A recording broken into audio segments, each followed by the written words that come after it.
Hello and welcome to another episode of Virtual Legality. I'm your host, Richard Hoeg, managing member of the Hoeg Law Business Law Firm of Northville, Michigan. And today we continue our long-running series on terrible terms of service and the tech companies that bring them to you.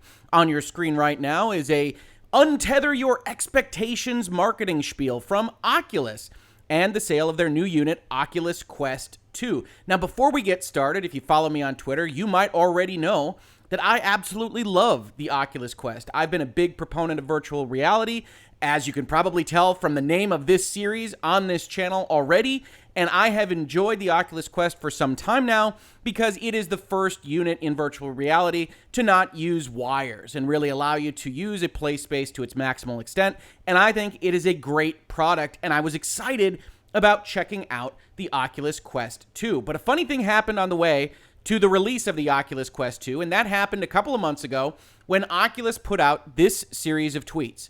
They said, "Today, we're announcing some important updates to how people log into Oculus devices while still keeping their VR profile.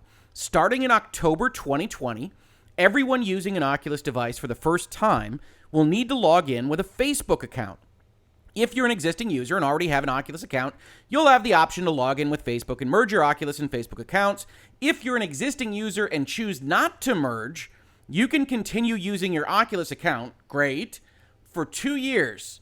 After January 1st, 2023, we will end support for Oculus accounts."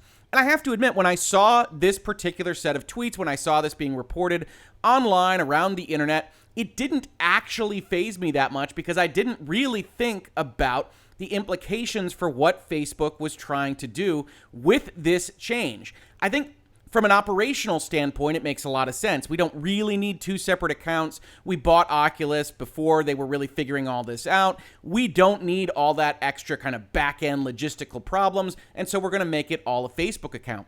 What I didn't really think about, though, is that Facebook is an entirely different product and service from Oculus, from selling a piece of hardware through which you will purchase video games and potentially other kind of platforms on virtual reality to enjoy. And that has created no small amount of problems throughout this month. As we see here reported last month from Rebekah Valentine at GamesIndustryBiz, we started to see the first kinds of issues. Oculus users who violate Facebook rules may lose access to their VR content. Violations can include using pseudonyms or providing an inaccurate date of birth, among 100 other things. And now it's starting to become a little bit more clear what the issue is here, right? Six at 6 Live, who is talking about Facebook and these kinds of issues a lot, put out a tweet that said, "Important VR PSA, deactivating your Facebook profile disables your Oculus profile. Deleting your Facebook account takes away all of your games, purchases, and products." And he put up an image here that says that deactivate your account. He highlighted, "You will also not be able to access Oculus products or your Oculus information. This includes your app purchases and achievements, etc. You just lose access to all of that."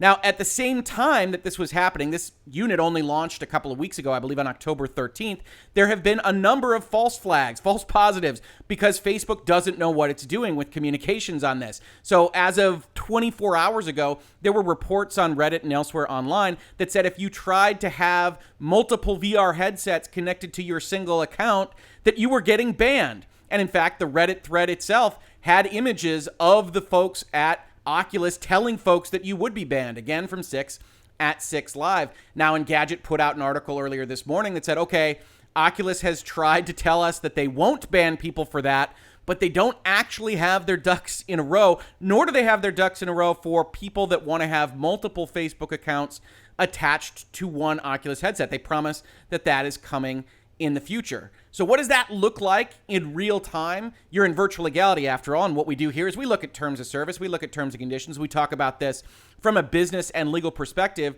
You see that they have added what they call supplemental Oculus terms of service as a document that attaches not to some other Oculus document, although it does include those, but more specifically governed by both the Facebook terms of service, facebook.com/terms, which we will of course look at in part as part of this video, and these supplemental Oculus terms of service. So you do adopt, as GamesIndustryBiz suggested in September, the Facebook terms of service for your use of the Oculus system. Now, why is that fundamentally a problem for you? Well, I've highlighted here that they do some fun stuff with using your name and profile picture for ads and offers through Facebook. We'll talk about that a little bit more as part of this video as well. But most specifically, because a Facebook account is required, as they say, you can get suspended or terminated from your Oculus unit if they determine that you've breached the terms, the community standards, a bunch of other policies that actually do relate to the use of VR, their conduct in VR policy, their Oculus platform abuse policy, etc., or if Facebook, which for this purpose is an entirely different company that, yes, owns Oculus, but is making its own determinations based on its own terms of service, if they suspend or disable your Facebook account, you lose access to your Oculus products. And Facebook and its affiliates, including us, it should be noted, assume no liability for such loss of access and use and will have no obligations related to such loss. Now, that in and of itself probably sounds horrible enough, but if you aren't familiar with the Facebook terms, if you haven't looked at them before, you will know that just like a lot of other big technology terms of service that we talk about, they incorporate this very ambiguous gray area set of guidelines and standards and reserve the right to do whatever they want to your account.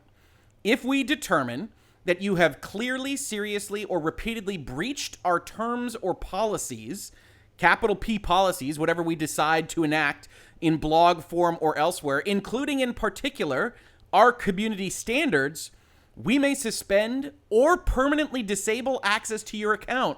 We may also suspend or disable your account if you repeatedly infringe other people's intellectual property rights, which is interesting, right? As we have talked about in this space, one of the things that gaming does is potentially not give the right licenses to the public performance or display or streaming of their video games, so that if you are streaming something on Facebook Gaming or elsewhere through a Facebook service of some kind, chances are, unless you get an express right in that contract for the licensed game, you are probably infringing, at least technically, somebody's intellectual property rights somewhere. And once you are technically doing something, well, Facebook reserves the right to bring the hammer down on you, which will also now have the leverage point of potentially eviscerating whatever money you have spent on their hardware and software services through Oculus.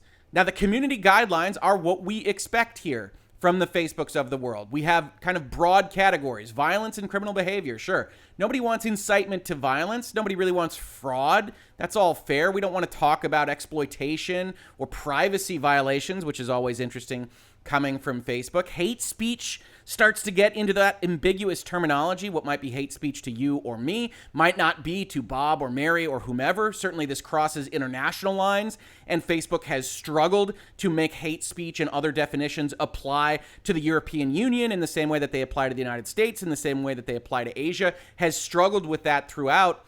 And then you get to what was actually talked about with respect to misrepresentation in that GamesIndustryBiz article, right?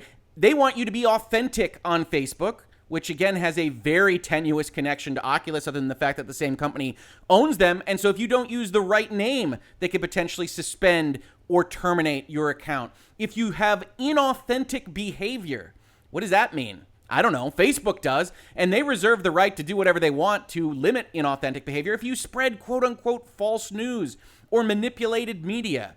Again, if you don't respect people's intellectual property or other things, then Facebook reserves the right to terminate your account, which now has the carry-on effect of eliminating the purchases that you made on this entirely separate piece of hardware.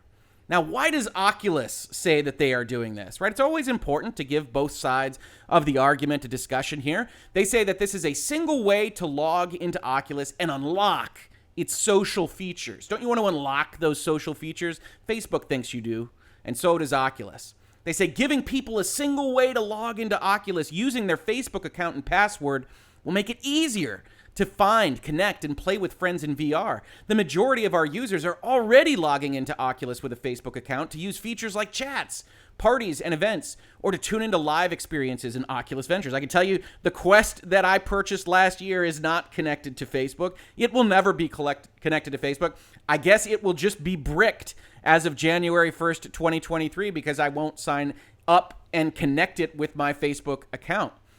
And we plan to introduce the ability for multiple users to log into the same device using their own Facebook account, but note that they plan to. It doesn't exist right now, and they put this plan forward. Even with that being the case, even though you might have, I don't know, daughters that like to use the Quest and could potentially screw up something with somebody's account somewhere in a fashion that Oculus and Facebook really haven't contemplated before now, apparently. Then they give some of the backing that you saw in other places with respect to this reporting. Using a VR profile that is backed by a Facebook account and authentic identity helps us protect our community and makes it possible to offer additional integrity tools. For example, instead of having a separate Oculus code of conduct, we will adopt Facebook's community standards as well as a new additional VR-focused policy. So they understand that the Facebook community standards, which of course cover social media posts to your aunt and uncle, isn't really a great analog for dealing with hardware virtual reality video game playing. So they have these supplements, they have a number of additional policies, but they've adopted the baseline Facebook policies because, ? It's easy, it's useful. As they say, this will allow us to continue to take the unique considerations of VR into account by adding more law on top of you, while offering a more consistent way to report bad behavior, hold people accountable, and help create a more welcoming environment across our platforms, right? Because now they're leveraging your behavior on Facebook against Oculus and your behavior on Oculus against what is presumably a valuable service in Facebook to somebody somewhere. If you can't tell, I don't use Facebook very regularly. And as Facebook adds new privacy and safety tools, Oculus can adopt and benefit from them too. When they change their mind on something, when Zuckerberg is called before Congress to change something that they don't like, or before the European Union as a monopolist or whatever else Facebook is doing, well, they can change their tools, and so can Oculus. Aren't you thrilled? Well, if you aren't yet, you will be. This update will make it clear that the Oculus platform is provided by Facebook and will include information on how our users' data is managed.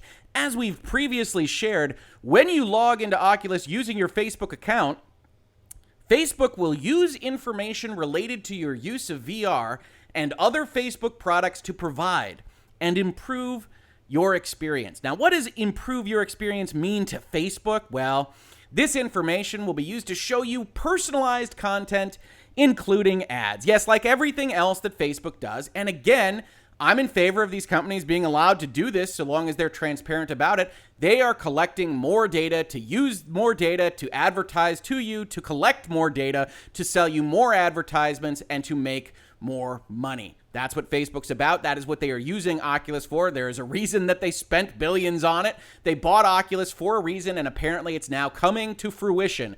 They want to use people in VR to get more data, to sell more Facebook ads, and potentially to sell more Oculus ads using the Facebook data that you have now connected for them so that they can tell you that you were once talking about oranges with your mom on Facebook, and now there's a deal on oranges at the local grocery store, now delivered to you in wild and vibrant virtual reality. And that's really what this is about. They want that data. They want that connectivity. They say there are all these benefits, but I see very few of them. And even they admit that they don't really exist by adopting a separate VR-focused policy. This is all just to tie that data to you and to Facebook to collect it.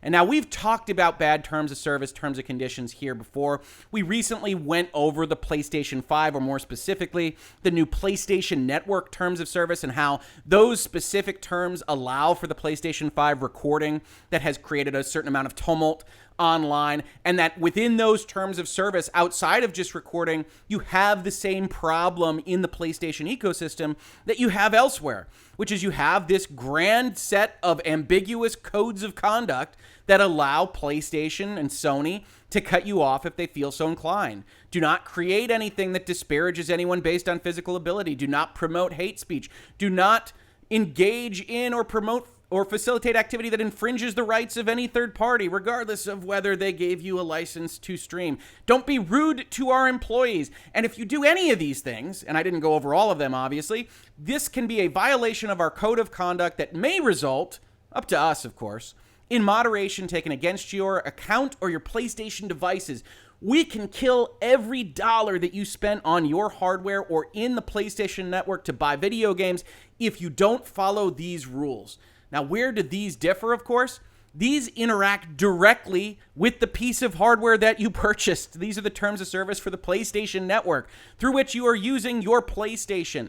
That is wildly different than what is happening here, and Facebook knows it. And of course, Facebook has not been the greatest arbiter of when there has been a breach of their community guidelines as it stands, right? I just pulled up a random article here from The Verge. Says Facebook says it mistakenly suspended hundreds of activists' accounts. These were apparently protesters of a pipeline. Facebook suspended them for what amounts to illegal activity and then said, oh, we're sorry about it. But they might not have if it didn't make it into The Verge. And regardless of whether or not it did, you would have lost your rights to whatever money you had spent in their Oculus ecosystem if you were at this pipeline protest or another protest or whatever else that Facebook determines is now a violation of its community guidelines, as it is the sole arbiter responsible for, right? Just like every other set of guidelines Facebook puts at the bottom of their set. They don't even reference breaches or thou shall not here. They have all of this muddy, ambiguous water sandwich language. And they say, well, the consequences for violating our community standards, they vary. For instance, we may warn someone, but if they continue to violate it, we may restrict their ability to post on Facebook or disable their profile. And our community standards are a guide for what is and isn't allowed on Facebook. Only now what is or isn't allowed on Facebook will directly impact the money that you spent on hardware and software separate from Facebook. And it's a surprise that Facebook is doing this kind of thing with their hardware at the same time that they are under an intense amount of scrutiny. We just talked about the antitrust subcommittee, the majority report from the Democrats in the House of Representatives here in the United States, talking about how Facebook is a monopoly, how Facebook is killing certain privacy rights amongst its users, and how Congress wants to take another look at it. We've seen Facebook having to deal with quote-unquote misinformation. They've adopted an independent oversight board, as I brought up a TechCrunch article on, to review content and moderation cases, even though they still reserve the entire right to ignore those content and moderation decisions from their oversight board. So Facebook is in permanent and constant trouble here on these points, and it is no surprise that some people aren't comfortable signing up to Facebook, giving Mark Zuckerberg their personal information, which, remember, has to be authentic in order to not be a breach of their community guidelines in order to use a virtual reality headset. Now, what does Facebook and Oculus actually say about this? No surprise, they say it's fine. Right? I've pulled up an article from Upload VR, which if you're into virtual reality, I highly recommend checking out, in which they talk about an Ask Me Anything on apparently Instagram, of course, a Facebook company, from Andrew Bosworth, the Vice President of Augmented and Virtual Reality at Facebook. And what does he say? Well, the question was any word on people getting their Facebook accounts banned and making the Quest useless. Yeah, of course. We've been tracking this from day one really closely, following up with every single individual case that comes across. The number of cases isn't large, but of course the impact is huge on those people, and we take that really seriously. Every single person in VR matters to us. So I think people should continue to make sure their Facebook accounts are in good standing before they buy the headset. They can work through those problems before they do it. And second of all, if we are really working quickly through those and resolving all those issues that come up, there are Facebook account issues that can be solved, and we are working through them. So the ultimate baseline stance of Facebook is, yeah, man, that sucks. But if you weren't such a meanie on Facebook, then you could buy an Oculus Quest 2. So you should be nice on Facebook. Also, welcome to the Facebook environment. Check out these 35 pages of community guidelines and understand that we can suspend you if we don't like your political demeanor, if it's so gleans it to be so. So what we've got here is him saying, yeah, it's fine. Make sure your Facebook account is in good standing. And then he tries to defend it. But I want to point out, this is very common. Google, Apple, Xbox, pick a favorite. They make you sign in with an account, and there's a reason for that. We get to provide better services that way and stronger guarantees around things like data security and compliance with regulations. So I'm a big fan of this move even still. Signing in with a Facebook account is maybe the worst guarantee you can have about compliance with regulations and data security if you followed Facebook in the news at all. But even separating that, even if a one account for the company is better overall because you don't have to have as much back-end logistical support, which is undoubtedly the case, look at the sleight of hand here. I want to point out this is very common. Google, Apple, Xbox. You have an Apple account for your iPhone. It's because you're using an Apple iPhone. If you have an account for your Xbox, it's because you're using an Xbox. And yes, Microsoft and Apple probably do draw in these various different terms of service, but in no way are they separate entirely from the hardware that they have sold you. Google is perhaps a closer analog here because you can use your Google account to do a bunch of stuff online, but even they have separate terms of service for whatever specific part of the Google infrastructure you are using. No, instead, this is a bit like Twitch coming out and saying, all right, well, if you are going to use an Amazon account to buy hardware, then you are also going to have to comply with the Twitch community guidelines. And we note in the Twitch community guidelines that to protect the integrity of our community, we at Twitch reserve the right to suspend any account at any time for any conduct that we determine to be inappropriate or harmful. So you have to have a Twitch account to buy something on Amazon. And if you bought something on Amazon, let's just make it an easy metaphor here. You bought a Kindle, you purchased some books through a Kindle account, which is also an Amazon account, which has its own terms of service, and you were required to comply with Twitch, and you said something on Twitch sometime that Twitch didn't like, and they suspend your Twitch account and we brick your Kindle. That's what this is. This is talking on Facebook and winding up with hundreds, if not thousands of dollars lost because Facebook didn't like something that you said through their platform or just decided they didn't like you. And to me, this is one of the worst terms of service combinations on the internet. I did a video on this not because I'm going to buy an Oculus Quest 2, perhaps not because you're going to buy an Oculus Quest 2, because this continues a series of videos that talk about how these companies are continuing to steal bases, continuing to move the goalposts on what these terms of service should be. And here, it is no surprise that you have already seen the articles and the headlines that you have with respect to Facebook not even understanding what people would be concerned about with respect to its terms of service as they apply to an Oculus. And there will be no shortage of those headlines coming in the future. That would be my bet. So right now, yeah, I would say untether your expectations, because if you expect some kind of contractual protection for that piece of hardware that you just bought, or those video games that you just bought on that piece of hardware, you shouldn't have those expectations. They should be untethered, because Facebook, they say they have no liability to you. They have ambiguous community guidelines. You have to have an account on their service, and hey, if they decide they don't like you, well, that's too bad for your multi-$100 purchase.